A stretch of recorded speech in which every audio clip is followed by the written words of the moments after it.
Hello, muntina so pi ula naute hozo se na bon chawin ipakai Jesu Christa menen chibei ka himbol che uve tuni hin pathin thu poimo ta na sei khom ki no hitin tuni is sei khom diwa ka hin deil han chu khat kila a khat kidalha ding ti thu hi a hi in hi chi thu hi mi tam ta in I het thim lo diu ka ta sanin ke in zong ka het thim na nai cha hena lai da hi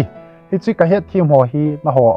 Koma sharing ka hin bol no ma hi in hi zi chun athung kya na nangai dingen pakai minen ka hin te me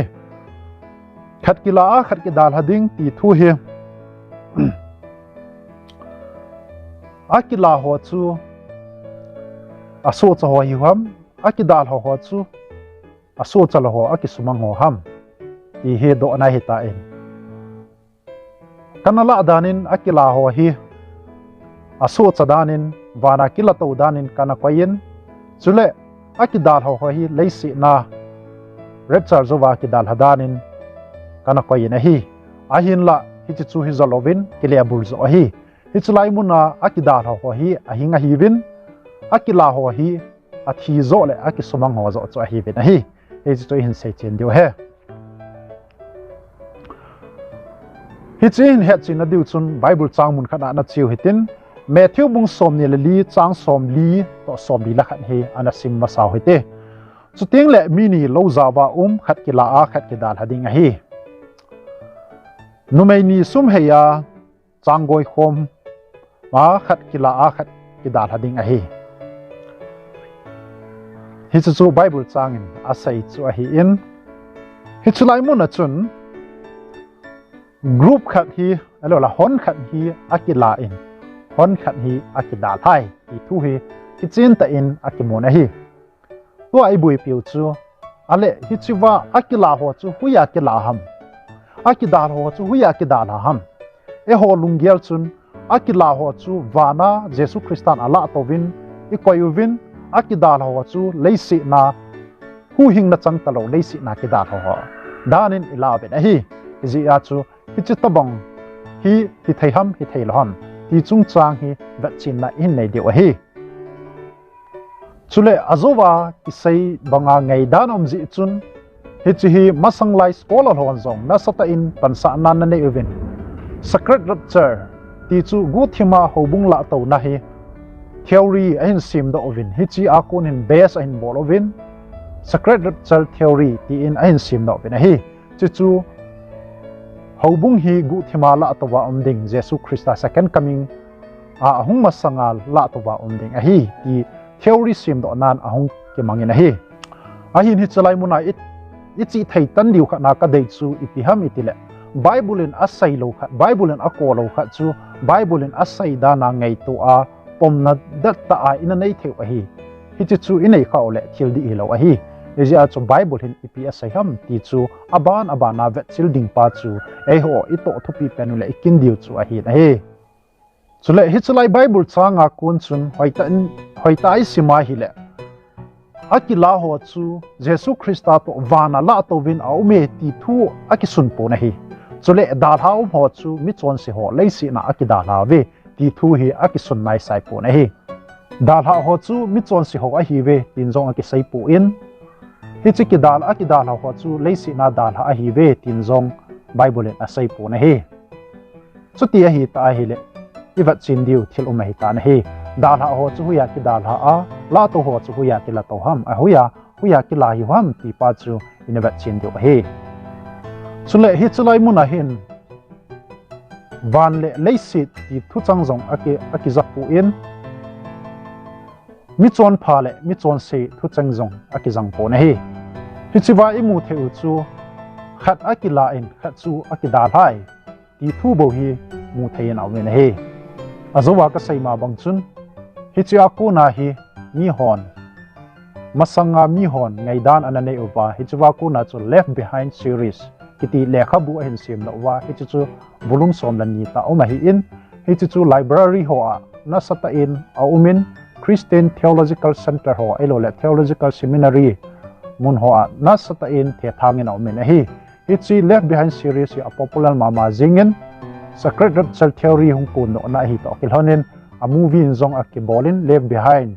movie ho aumin so le hi chi hi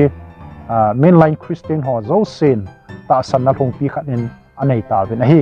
a hin la hi chi hi Bible to ki tu ham ti jong hi vet chila pha he hi chi Bible chang boina hi isai chi dio kanoma ma jingin azi chu mi tam ta in he da no hi het hilo a hi zin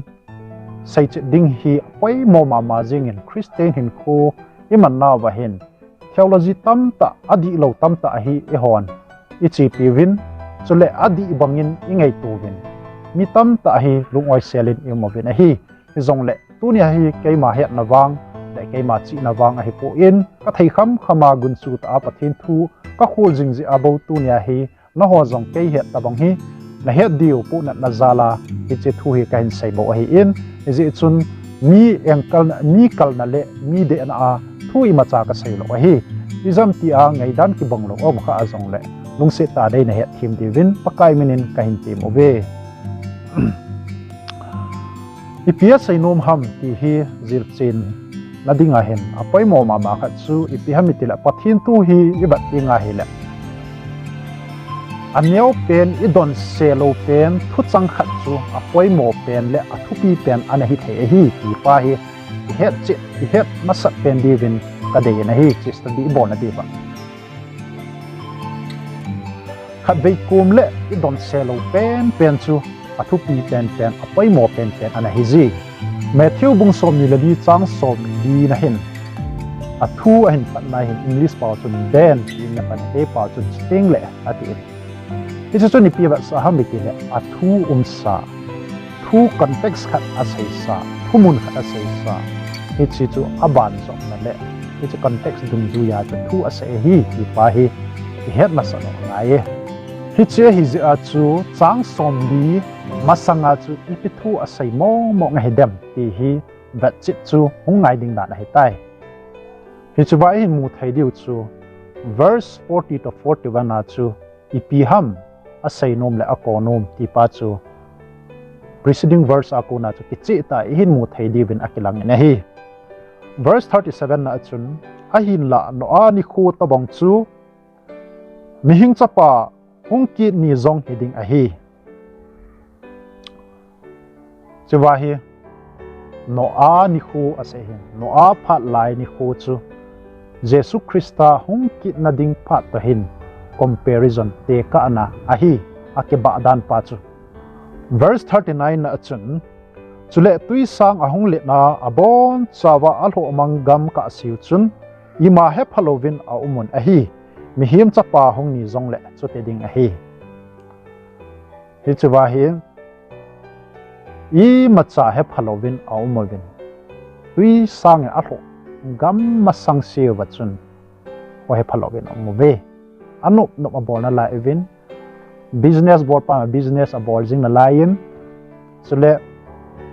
thing thim board pa thing thim abol lain low kun pa low kun na lain lekha sim pa lekha sim na lain ta ama ho profession so adal ha di lo a hi ve hichilai no a Halaya su mga pe chun mi him ho zong hon ni in aki khanin a hi hichiba hon khat ho chu hu do a hi win no a le an sung mi te ho hon khat ho chu abon chawa su mang hi win a hi ya chu Jesu Christa hong ni ting zong le hon khat chu hu do ding hon khat chu su manga ding tin a hi hichiba Bible chun Ephesians itila tui sang ahung lenen abon chawin alho omang atol mang gam tabe alho omang elo le atol mang gam tabe atin ale chiwa akil lamang ho akil ho amang ho akil lamang ho chu tuin ala amang ho alho amang ho chu koi ho hi wam itia hele mi chon si ho hi be la amanga ho la ho koi ho ham mi chon pha ho hi po be la ho chu mi chon si ho a hi ben a hi a chu tia hele khat kila a khat kidalha ding ati chun ips sain ham la ho chu tol mang ho la mang ho su mang ho ti na hi dal ha ho chu no le en sumi te banga akidala ho ahing ho chu ki sei na hong hin a hi Matthew wa chu iwat na hi le mi chon si ho chu la mangin aumo ve atin a hi lu bung som la sagi chang som ni la gup som ni la sagi na chu khat be hin sim ka te chu le no a hin lai lu bung som la sagi chang som ni la gup som ni la sagi chu le no a hin lai thil so chan banga chu mi hiam chapa ni khu zong le hiding a hi chang som ni la sagi no a ko nga alu ni gei chun anevin adonun akichengun chule akichen saun chuin tuisang ahung lenin abon chawin asumang hil tan a hi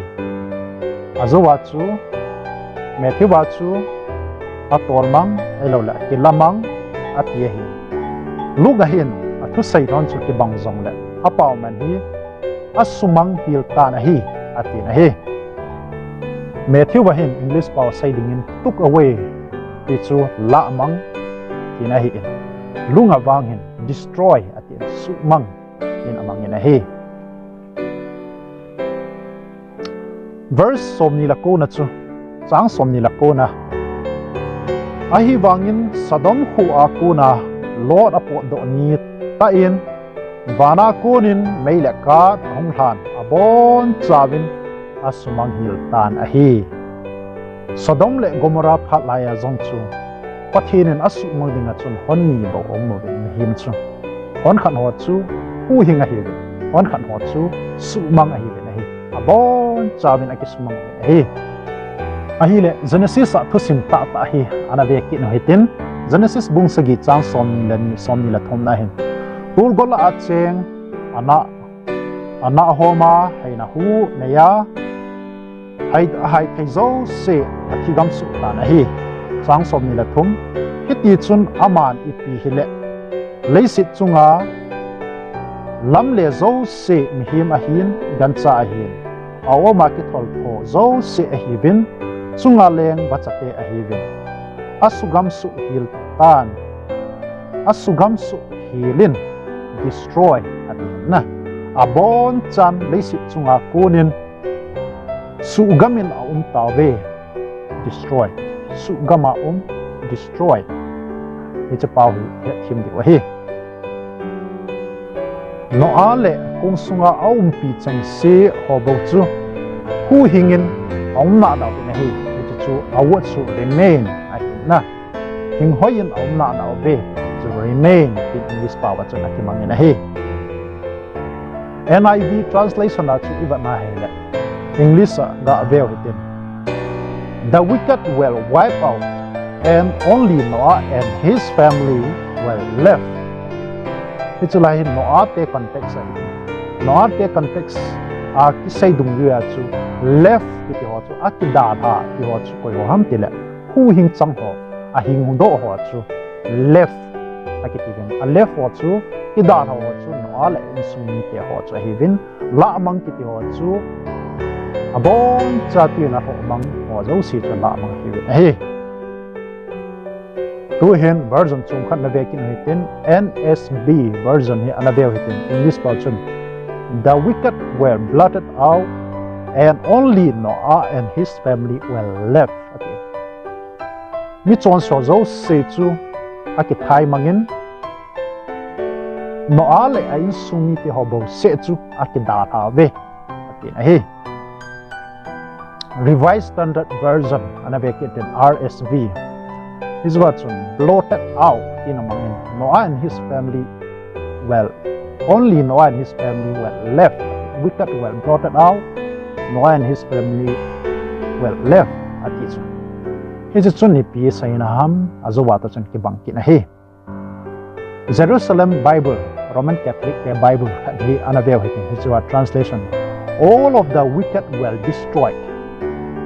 mi chon so zo si to ki destroy win aki sumang win aki sugam win only Noah and his family were left Noah la in sum ke ho zo si to da ha hi ve New English Bible ahin translation hi anabe ki lohan all of the wicked will wipe out ati wipe out ti mang su mang na mi chon si ho chu su mang heaven only Noah and his family will survive a hingu ve na hichi wahid kichin tai mu thil chu khat kila khat kidalha ding ti chung changa a sei no pen chu hichulai muna hen azoba ipat tilwa bible chang simba hen la nom zo si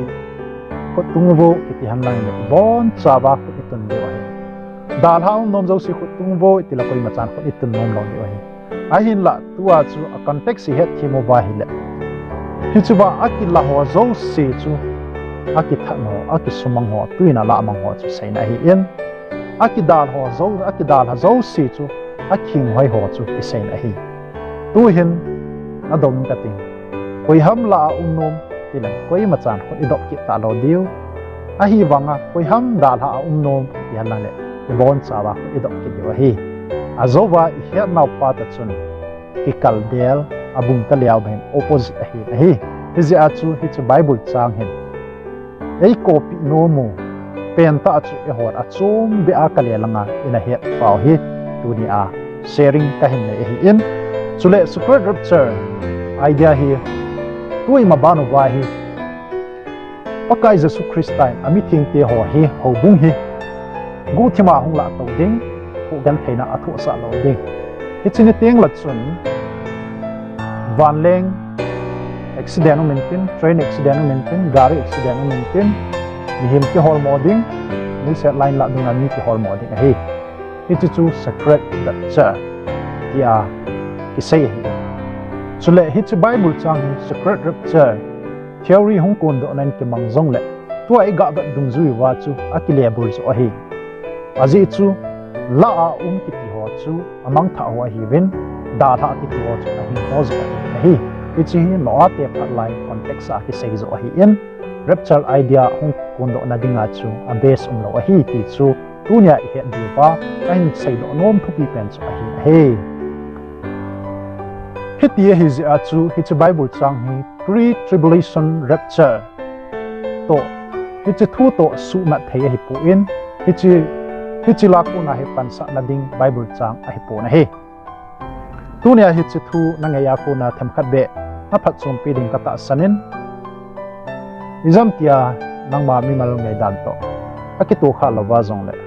study bor khom jing thei wa he is it chun tunia hi chu video ngai le hin ve ho zo se na bon chawin pathin an bo vin tin aki teng jong le pathin thu man tam ta ta in sei khom diu hin tin ananga jingin ka ki pa e may god bless you bye.